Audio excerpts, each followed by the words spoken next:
तो दोस्तों, ये कहानी दिल्ली शहर की सबसे अमीर औरत, जिसका पति उसे वो नहीं दे पा रहा जिसकी उसको ज़रूरत है, और एक मज़दूर की है।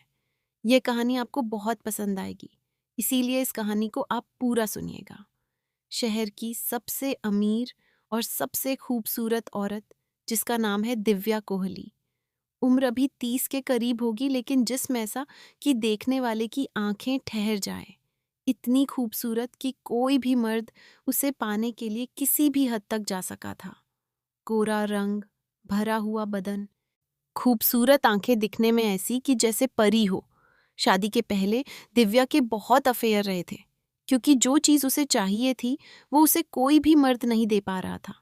लोग कहते थे कि दिव्या का दिल पत्थर का है, जो भी उसके करीब आया वह बर्बाद हो गया। कोई कहता वो औरत नहीं शैतान है, कोई कहता उसकी नजरें ही जादू कर देती हैं। लेकिन सच तो यह था कि दिव्या को बचपन से एक ही आदत थी। जो चीज़ उसे नहीं मिलती वो उसी के पीछे पागल हो जाती थी, जब तक वो चीज़ उसके हाथ ना जाए। शादी से पहले उसके कितने ही अवेयर रहे। बड़े बड़े घरानों के लड़के, हीरो जैसे चेहरे वाले मॉडल, विदेश से पड़े हुए एनआरआई, सब के सब उसके एक इशारे पर नाचते थे।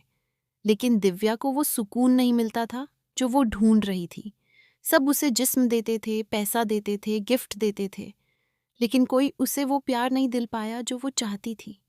वो सच्चा साथ, वो देखभाल, वो एहसास कि कोई उसका अपना है।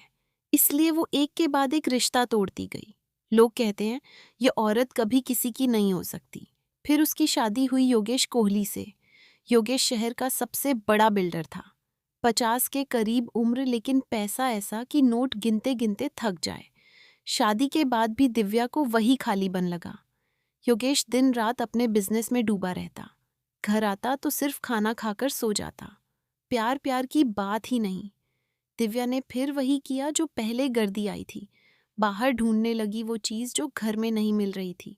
कितने ही आए गए, लेकिन फिर भी दिल खाली का खाली। लोग अब खुलकर कहने लगे, देखा, पैसा हो तो क्या इस औरत का दिल नहीं भरता। एक दिन योगेश ने कहा कि घर के पीछे वाले हिस्से में एक प्राइवेट जिम और स्विमिंग पूल बनवाना है। पूरा फ्लोर तोड़कर नया बनवाना था। ठेकेदार आया और मजदूरों की टीम आई। 10 से एक मजदूर थे, सब देसी धूप में झुलसे हुए। उनमें एक था रामू, उम्र करीब 26-27 कद लंबा, शरीर ऐसा कि पत्थर तराशा हुआ लगे। गांव से आया था, बातें कम करता था, बस अपना काम, लेकिन उसकी आंखों में कुछ और ही बात थी।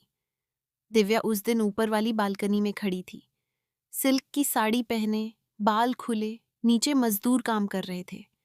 फिर उसकी नजर लालू पर पड़ी। लालू शबाबिये की कबिए उतारे हुए था, पसीने से दर बदर मसल्स चमक रहे थे। दिव्या ने अनायास ही होठों पर जीभ फेरी। कुछ देर देखती रही, फिर अंदर चली गई, लेकिन मन नहीं माना। दोपहर में वह खुद नीचे उतरी। मजदूरों के लिए नींबू पानी भिजवाया, सबने लिया। लालू ने हाथ जोड़कर शुक्रिया कहा। उसकी आवाज़ भारी थी लेकिन नरम। दिव्या ने मुस्कुराते हुए कहा, इतनी गर्मी में काम कर रहे हो, थोड़ा आराम भी कर लिया करो। रामू ने सिर झुकाकर कहा, हाँ मैम साहब, काम जल्दी खत्म करना है, नहीं तो मालिक गुस्सा करेंगे। दिव्या को उसकी सीधी सादी बात अच्छी लगी। अगले दिन फिर नींबू पानी भिजवाया, इस बार खुद लेकर आई। लालू ने फिर वही हाथ जोड़े। दिव्या ने पूछा, तुम्हारा नाम क्या है? लालू ने कहा, लालू मैम साहब। दिव्या ने कहा, गांव से आए हो? लालू ने हाँ में से हिलाया। फिर धीरे धीरे बातें बढ़ने लगी। दिव्या रोज कोई ना कोई बहाना बनाकर नीचे आती। कभी पानी, कभी फल, कभी चाय। बाकी मजदूर हंसते खेलते रहे, लेकिन लालू सिर्फ जरूरत जितना बोलता। पायल को अच्छा लगता कि यह लड़का घमंडी नहीं है। एक दिन दिव्या ने पूछा, तुम शादी वादी किए हो कि नहीं? लालू ने हंसते हुए कहा, नहीं मैम साहब, अभी तो पेट पाल रहा हूं। माँ बाप है गांव में, पहले उनको सुखी करूं फिर सोचूंगा। दिव्या को उसकी यह बात दिल में चुभ गई। उसने कभी किसी को ऐसा सोचते नहीं देखा था। योगेश तो कभी अपने माँ बाप को पूछता तक नहीं। फिर काम चलता रहा। एक दिन दोपहर में बहुत गर्मी थी, सब मजदूर छांव में बैठे थे। दिव्या फिर आई। इस बार अपने हाथ से ठंडी लस्सी का गिलास लेकर लालू को दिया। रामू ने गिलास लिया तो उसकी उंगलियां दिव्या की उंगलियों से छू गईं। दिव्या के शरीर में जैसे कर्ण सा दौड़ गया। लालू ने जल्दी से गिलास पी लिया और सिर झुकाकर शुक्रिया कहा, लेकिन दिव्या की आंखें उस पर से नहीं हट रही थीं।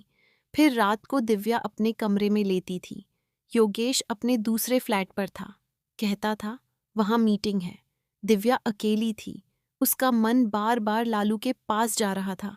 उसे लगा कि शायद यह वो इंसान है जो उसे वो सुकून दे सकता है जो उसे कभी नहीं पा मिला। लेकिन वो खुद को समझाती भी थी कि यह मजदूर है, गांव का अनपढ़ लड़का, इसके बीच क्या हो सकता है।